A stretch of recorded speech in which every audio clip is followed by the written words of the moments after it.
Rosita ma'am is currently heading Solutions Mapping at the Accelerator Lab of UNDP India, which is part of the world's largest and fastest learning networks on innovations. As a student and research associate at TERI, she worked on various projects focused on climate resilient cities. So we have here Rosita ma'am from UNDP India, and she's currently the head of Solutions Mapping Accelerator Lab at UNDP, and she is our alumni at TERI SAS, and she was pursuing MA SDP in the 2010 batch. So ma'am, for the first thing, while going through your profile, we found that one of the focal themes of your lab is climate resilient livelihoods. So considering the time frame, is this like one of the responses for the earlier COPs or preparedness for this COP? And we would really like to know more about the nature of this work.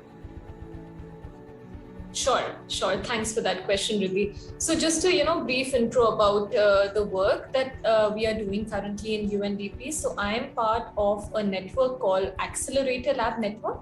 This is primarily an innovation network. We call ourselves the world's largest and fastest learning network on innovations for sustainable development goals. And the whole idea was, this was set up 2 years back in 2019.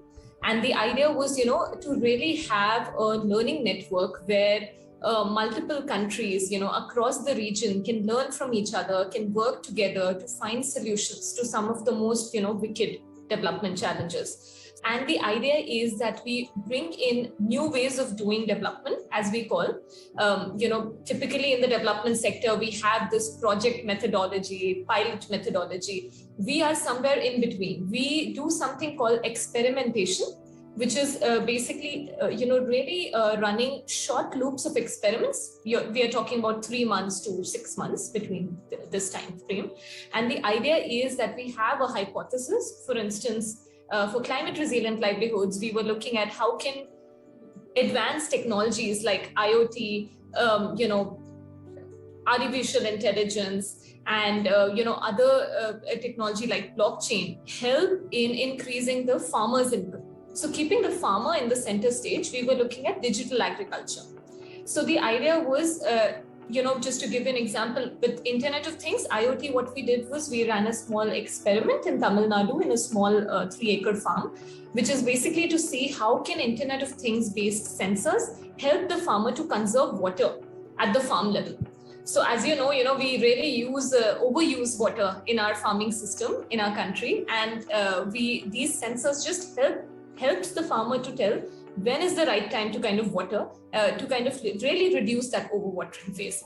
Similarly, for blockchain, very interestingly, we are currently, we just concluded a small prototype, and now we are rolling out and kind of scaling it up, which is basically how can the spice growing farmers of India earn a little bit more better from this commodity, because as you know, spice is the most exported commodity in India.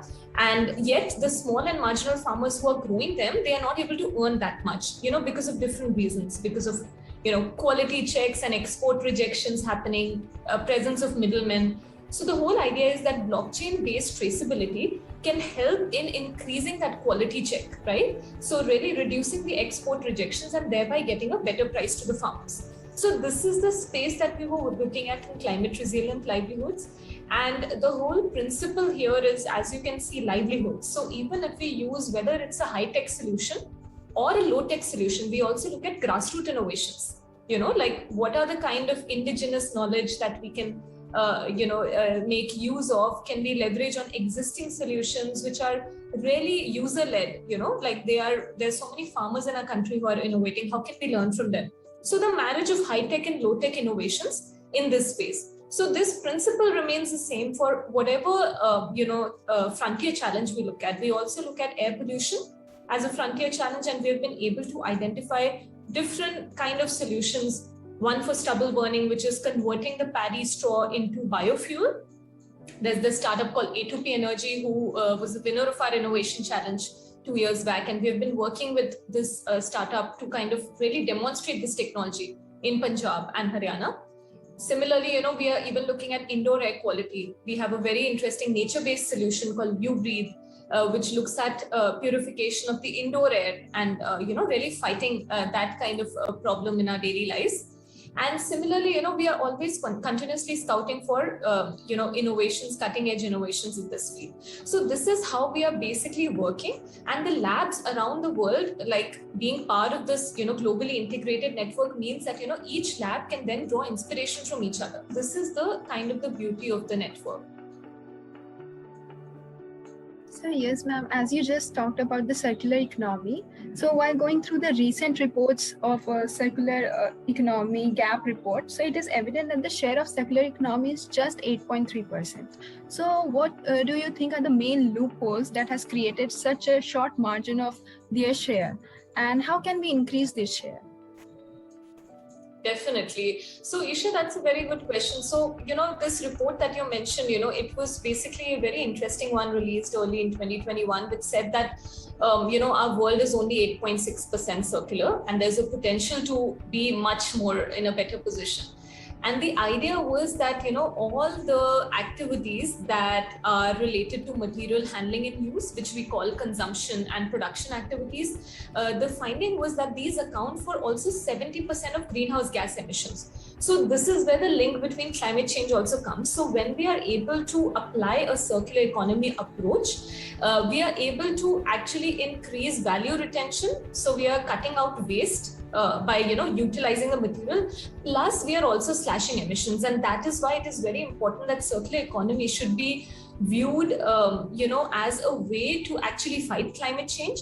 And some of the reason why we have arrived at this situation in the world is, if you look at the past, like the history, when the Industrial Revolution took place, it did many things for the world, right? For society, it raised the standards of living, brought in jobs for people, with the standard of living, aspirations increased, the consumption of products increased. So this consumption-driven society has, over the decades, kind of brought us to this place, right? And the idea is now we are having this very, linear approach where we are, making products, we're using it and we're throwing it. It's a use and throw culture.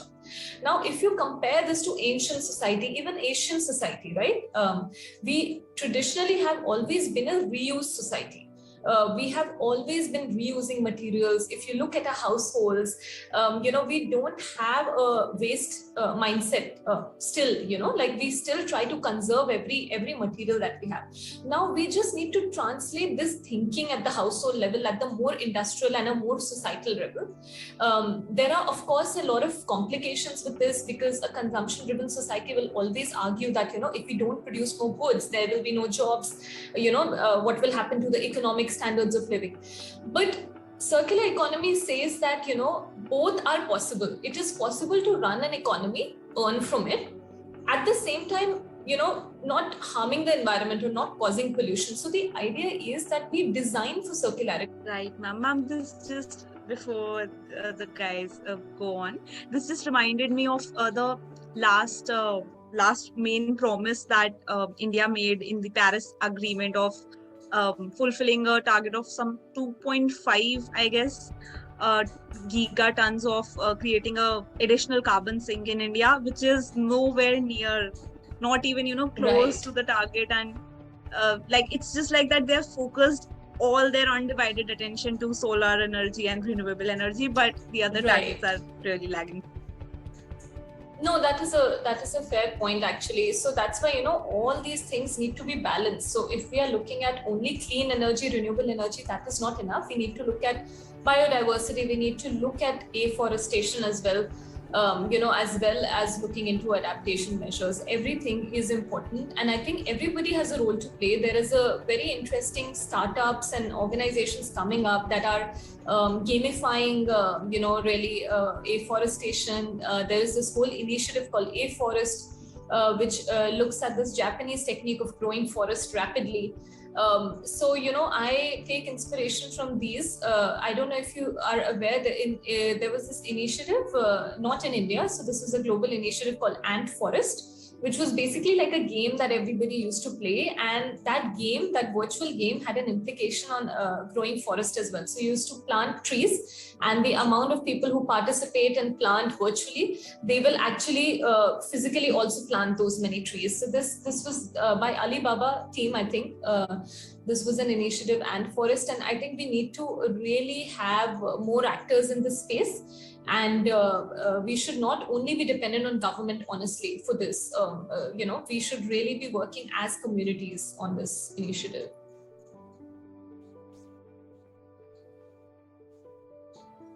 Thank you, ma'am. Isha, would you please continue? Yes, ma'am. So we definitely agree that a community engagement in this is also needed at a prior level. So while going through your profile, we began to see that your sustainability journey began in 2009 when you were selected as the climate change champion by British Council. And so most of our audience for this magazine is student community. So could you share what was the anecdote of what inspired you to take this journey over and choose this as a career path? Sure. Thanks, Isha, for that question. So this was before TERI University happened to me. So this is what led me to TERI University, actually. So very interesting story. So I was studying my journalism. I was doing my bachelor's in journalism from Delhi University. And sometime during the second year, which was 2009 for me, I got very inspired by this, course that we had in our semester, which was on development communication, environment journalism. And we saw a lot of documentaries, and we got really inspired about the whole movement of environment. Back then, this term climate change was really new. It was being spoken, but not that much in at least in India. The idea behind this was that this initiative by British Council was basically like a youth-led youth movement kind of a thing, where they were inducting young people who would be able to get together and work on local action plans related to climate change issues. So anything to do with climate change, if we were to initiate something in our own, colony at a very small level, they were encouraging it. So I had applied to it, just inspired by all these lectures I received during my journalism course, and I got selected. And through this, again, it was a network. So I think I've always been a part of a network that drives me. So it was about, young people all across India, and then they're starting their, something small in their local environment. I picked the topic of composting. So I got very inspired by looking at waste management as an issue, and I came across this initiative called Daily Dump, which makes these amazing urban composters at home. So I started promoting that in my society. I started speaking to people, organizing awareness and demo, and that is what gave me a drive that this is something worth looking at as a career as well. And that's how I enrolled in TERI University in 2010. I was fortunate, they had just launched the MA Sustainable Development Practice course, and we were the first batch. So I was part of that program, luckily. And that's how this journey really began. And of course, in TERI University, got exposed to the whole world of like environmental science and, climate change and so many other topics during the 2 years. And so that was how it began, actually, just an inspiring, young movement, youth-led movement. Tell me, how did you start this magazine? Like, what was the motivation? How did you guys come together?